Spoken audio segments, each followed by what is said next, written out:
Now after measurement of 8.5 mesodistal diameter of the crown at the incisal aspect, now this marking is also, after that we also marked one point, that is mesodistal diameter of the crown at cervix, and it is 7. So now we measure 7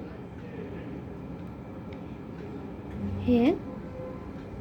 We measure 7, and here the mesodistal diameter of the crown at the cervix. Okay, so this much. And apart from that, one line, the crown portion is divided into 3 parts. So we divide here. Okay, and keep it in mind that the cervical 1/3 is convex. This surface should be convex. So before start the carving, keep it in mind always, we have to carve in 2 plane reduction. Means this cervical 1/3 part should be slightly convex, and now we carve here from this point to this point in 2 plane. So reduction of wax in 2 plane reduction. So this marking is on from the labial aspect, and same marking we have to do on palatal aspect. So firstly we mark 8.5, 8.5. Okay, this is 8.5, and we marked here, earlier we write on the surface palatal aspect 8.5 we marked here. Okay, after that marking, mesodistal diameter at the cervix, that is 7. So this point is 7.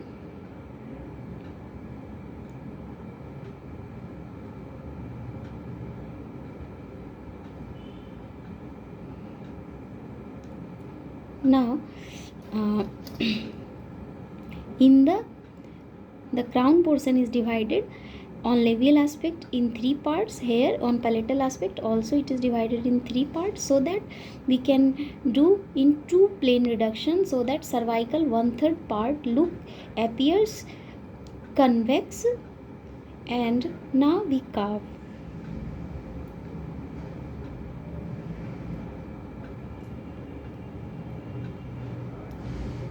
First of all, extra part is carved.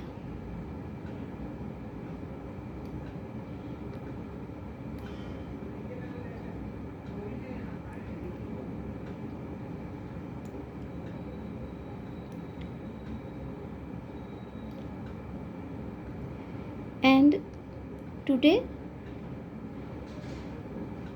I am only giving the demonstration of maxillary central incisor. So palatal and labial aspect firstly carved. So now here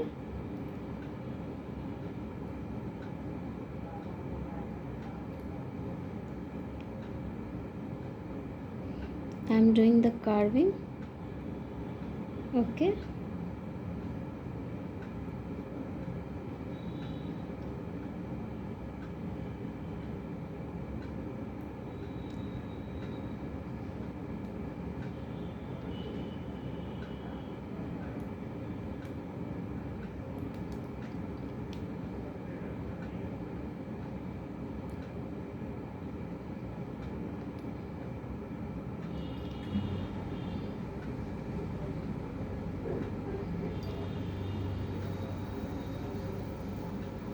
so gross reduction, I am doing the gross reduction from labial aspect and from the palatal aspect and mesial and distal aspect also. So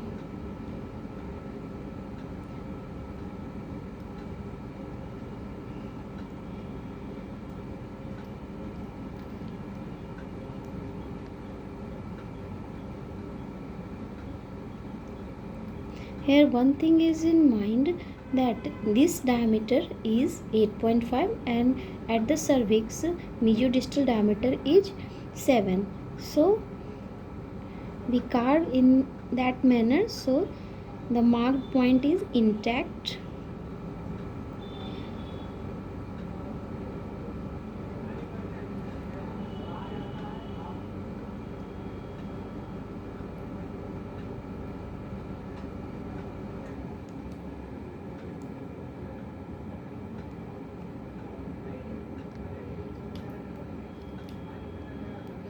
Now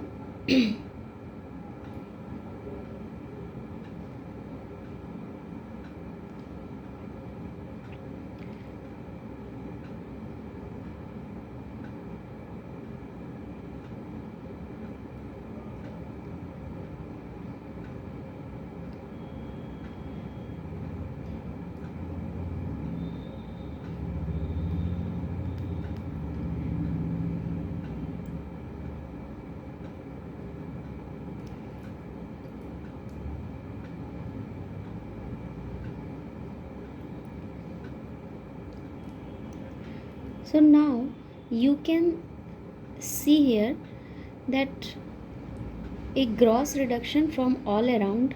This is all around a gross reduction, and this is palatal aspect and this is labial aspect. So always keep in mind that this is not excess carved, and keep in mind that is mesiodistal diameter is 8.5. so in between you can check the diameter, that is 8.5. so here we check the diameter, okay. Now and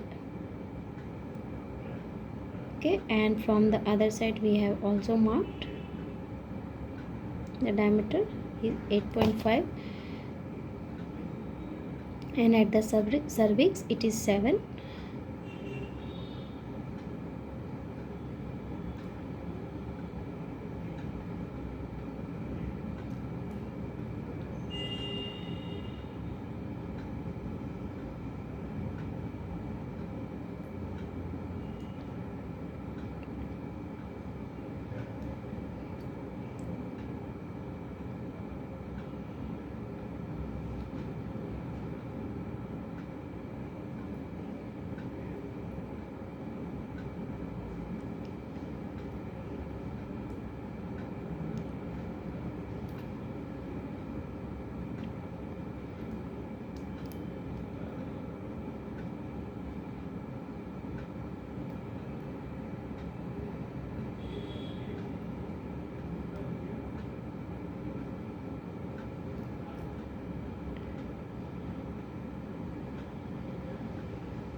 So here you can appreciate there is a gross reduction here, and at the cervix it is 7. So we measure again 7,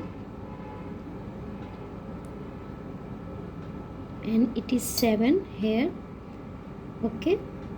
And from other side, palatal side, we also marked 7, so that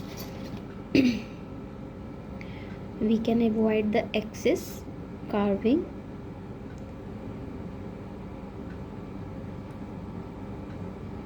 Okay, now you can appreciate here there is a gross reduction, and after that we are carved from the labial aspect, and we carved in two plane reduction.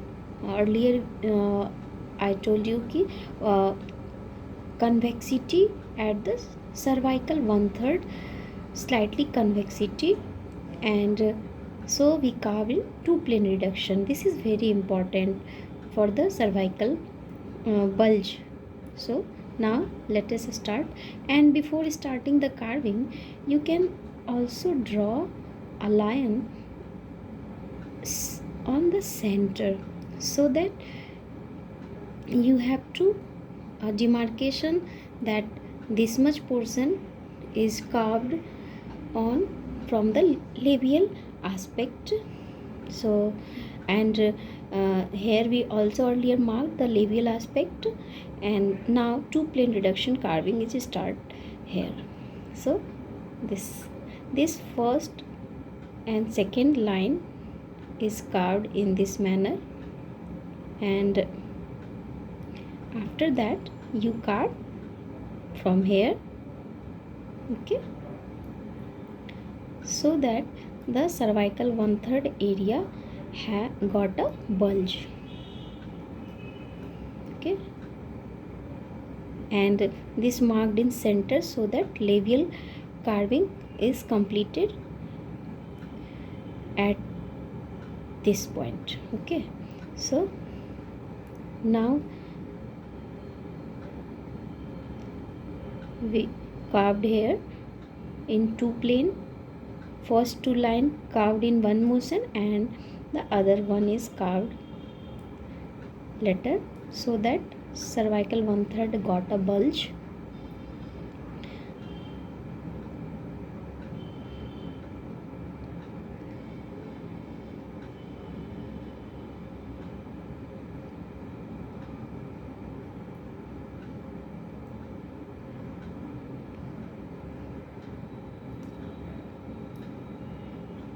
And here the 1/3 part. So this is called the two plane reduction, and it is very important to carve the central incisor, lateral incisor, because the convexity is on the labial surface is clearly visible.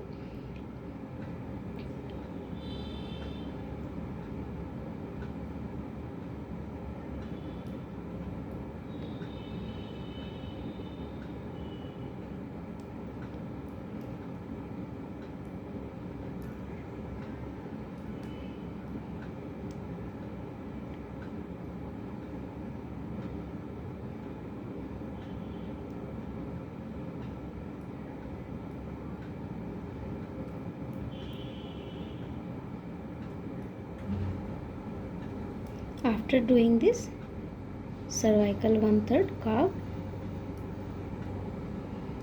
and you got a bulge here, you can easily see this point is bulge, and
now you can see this point which I earlier marked in between two half on the occlusal aspect. This is very reduced, and this part is remaining, and that we use from the palatal aspect.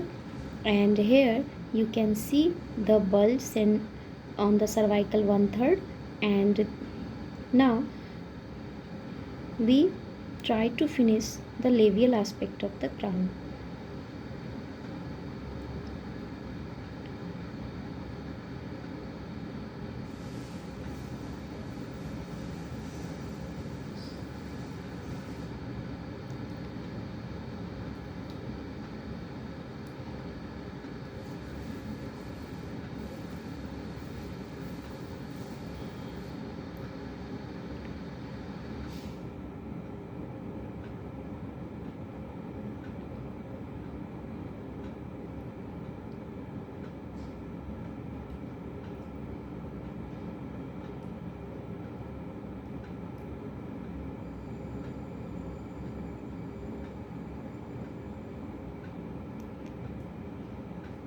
So now you can see here, this part should be 8.5 and this part should be 7. So we again check for the diameter, and before doing that we can carve excess part from this side, which is palatal aspect. We start merging from both distal aspect and mesial aspect of the crown here, so that a bulge that appears on the cingulum area. Okay, the cingulum is also looking slight convex, and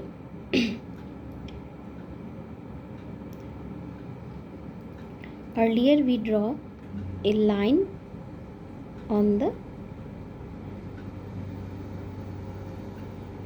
two parts to divide the block from the occlusal aspect, and from the labial aspect it is reduced, and now we are submerging from the mesial and from the distal aspect to try to make a cingulum bulge area.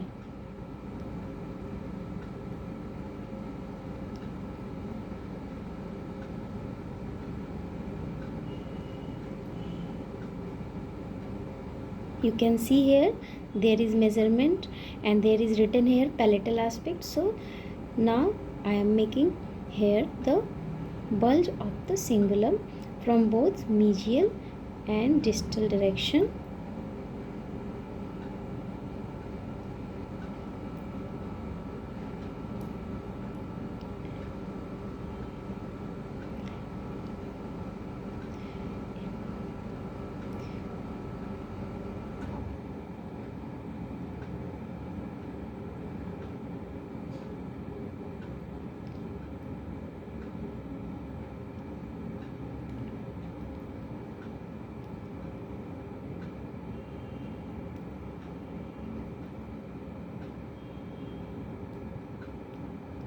This reduction is very important because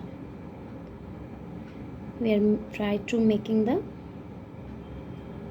slightly convex and slightly bulged cingulum area on the cervical part of the crown. And now we can also carve extra wax from mesial to distal aspect. Okay, now you can roughly assume the shape of the crown and diameter of the crown from the labial aspect, and this is also appreciated from the palatal aspect here. So we are trying to make a bulge. Okay,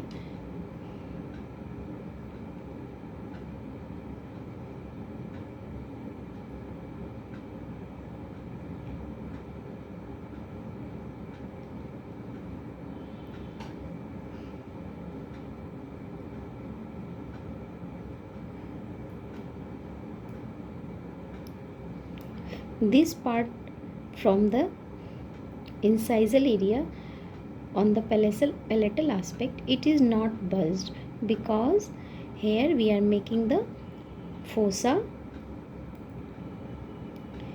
and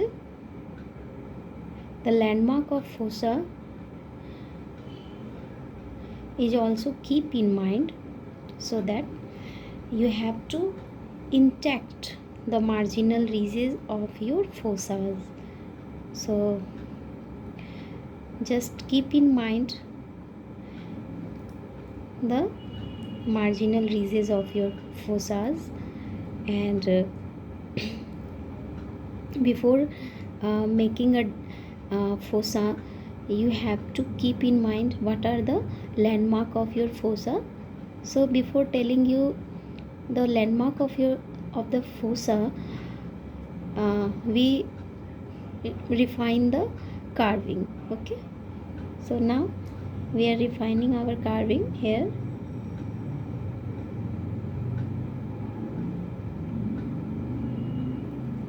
Okay, it is very patientful task to do carving, because you are creating a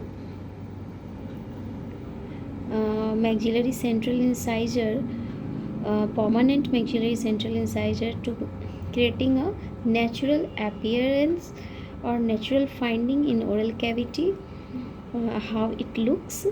So this is very patientful job, and there are so many steps. I am trying here to accommodate all the steps.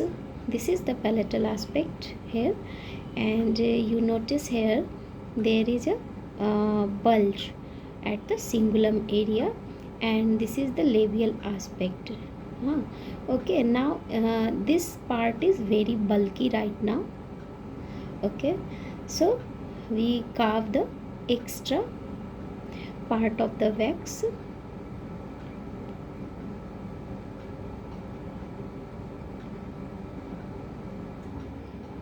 So before doing the carving of excess part of the wax, keep in mind the diameter of the mesiodistal diameter of the crown at the incisal is 8.5, and at the cervix it is 7, and the buccolingual or labiolingual diameter of crown is 7.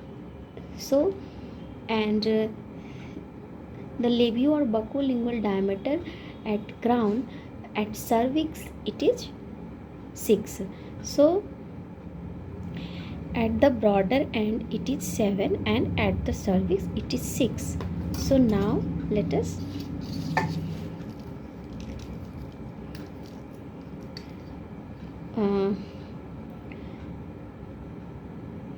labio or buccolingual diameter is it is 7 at, so now here we measure 7. Okay, now we measure 7, and the labio or buccolingual diameter, so this diameter is maximum diameter is 7, and after this marking we should have to give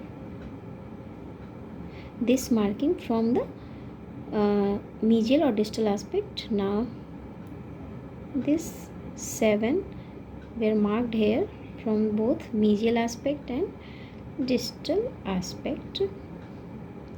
After doing that, at the cervix, the labio or buccolingual diameter from both mesial and distal aspect it is 6. So here we marked 6 mm. Now at the cervix we marked here 6.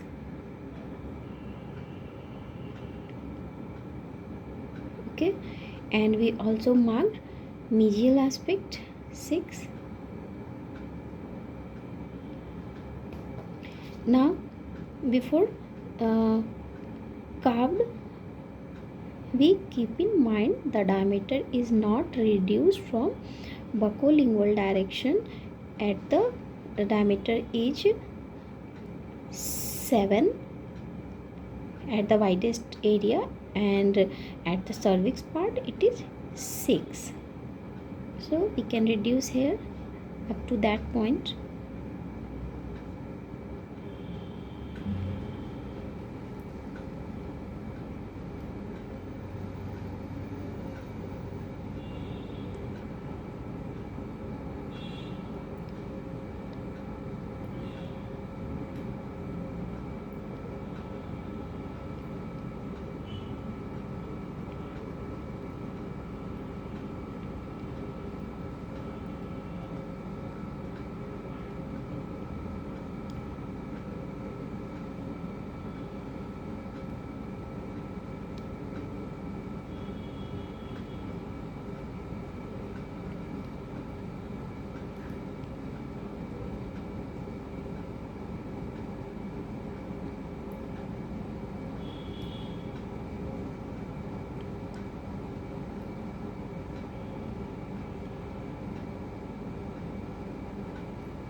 we only need the buccolingual diameter at the cervix, that is 6.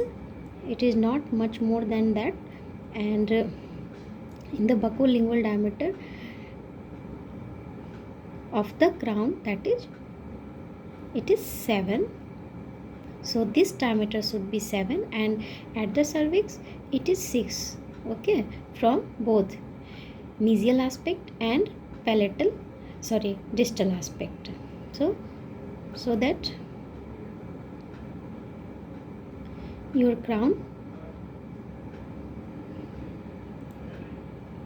is not look much more bulky. Okay,